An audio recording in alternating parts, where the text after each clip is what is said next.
was August of 1994. David and I were both starting graduate school programs at JTS, the Jewish Theological Seminary. And I used to say that if you looked up the word mensch in a dictionary, David Kirshner's picture would be there, and whoever married David Kirshner would be the luckiest person on earth. I just didn't think it was gonna be me. She denies having any interest in me, but she did. I remember vividly the first day I met her. There was this little petite, perky blonde with all this energy and just smiling to the world. And fast forward 5 years later, we kissed on New Year's Eve of 98, turning 99, and I swear the next day, we started planning our wedding. I don't think my parents would be able to be the people that they are in the community, to be the professionals that they are without one another. My mom is really like the most amazing person in the world, and I think she makes everybody that she talks to feel like they're the only person in the room. And I think my dad, always taught me to do the right thing when nobody's looking.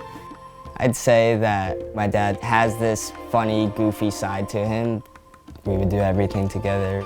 We'd go to baseball games, we'd go to football games. I love fishing with him and just love him. He's not only because he's my dad, but because he's my best friend. David and I went to a small Jewish day school in Florida, and as he says, it was like 4 decades and about more than 200 pounds ago. It's funny to think about David then and David now, because I'm pretty sure it's the same soul, it's the same spirit. So it's really something to see David up on the bima. The very first time that I had the opportunity to hear the rabbi deliver a sermon, immediately thought, wow, this is someone who knows what he's doing, especially because at the time he looked like he was 12 years old. We thought when he first came, oh, he's wise beyond his years. The reason we provide everything for our kids is so that they have a better life, a different life than we had. His ability to draw examples from his life, from what's happening in the world around him, and distill it to its real essence and find a lesson in it that can help the synagogue is really remarkable. He was vibrant, energetic. His sermons were engaging, and I said, okay, this is a winner. And in fact, I started coming to shul on a weekly basis because I love listening to him. Shabbat shalom, everyone. I think the most stunning sermon that I've ever experienced is when he spoke very openly about his brother who had taken his own life. On July the 17th, 1996, when Gabriel was just 36 years old, he died by suicide. Gabe was 14 years older than I.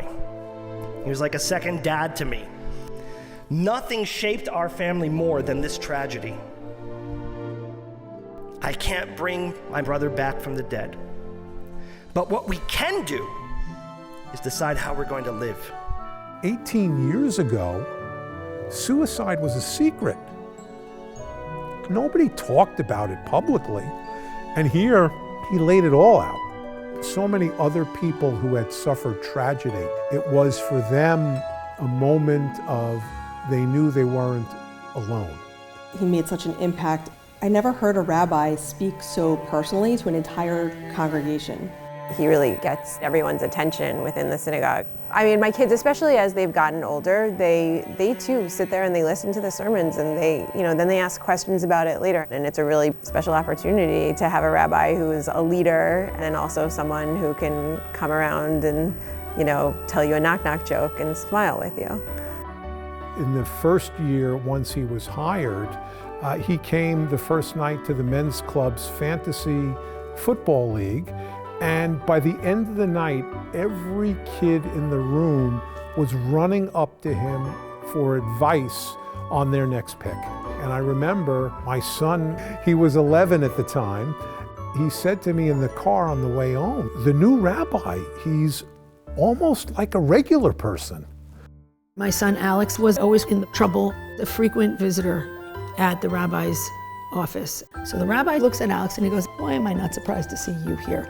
As opposed to my son being scared, my son just ramped it up higher. And he knew that the rabbi loved football. And Alex actually stupidly said, I bet you anything that the Colts are going to lose to the Jets in this playoff game.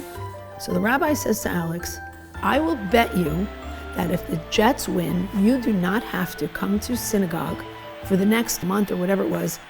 But if the Jets lose, I expect to see you every week for the next however long. The Indianapolis Colts are the AFC champions. So, he gets an email from Rabbi Kirshner. I love this. He writes, "Dearest Alex," so perfect. "Friday evening services begin at 7 p.m. sharp, and Shabbat morning begins at 9 a.m. It will be nice to see you in shul for a month. Moral, never ever bet with the rabbi. See you Friday, Rabbi Kirshner." How smart. He spoke the language that Alex speaks. That child comes all the time, not just coming, but absolutely invested and interested. My dad, most of the time, he just gets it. He does. And my mom, she's also really invested in the community.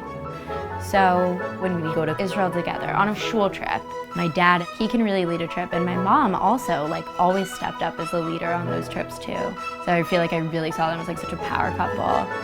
We were on 2 trips to Israel with David and Dori and the kids, and I loved every minute of them. On one of the trips, the activity of the day was we were going on Segway skateboards. I'm now 80 years old, never been on one in my life. And I'm skating along and I'm praying that I'm not falling or I'm gonna be dead. Rabbi Kirshner and Dori really help make the big group trips such a success, and then also create incredible programming at the synagogue with the study groups, the Tat Shabbats. They make these incredible blockbuster events that draw people in, that get kids excited to be on campus. Okay guys, you did awesome. Proud of you. Hey, you survived without your phone. The rabbi does great in front of the classroom and on the bima, but I think that it was important to him to have a position where he could have an impact well beyond our congregation. He's got a national presence, right? It's a sense of pride of this shul that he's so well known.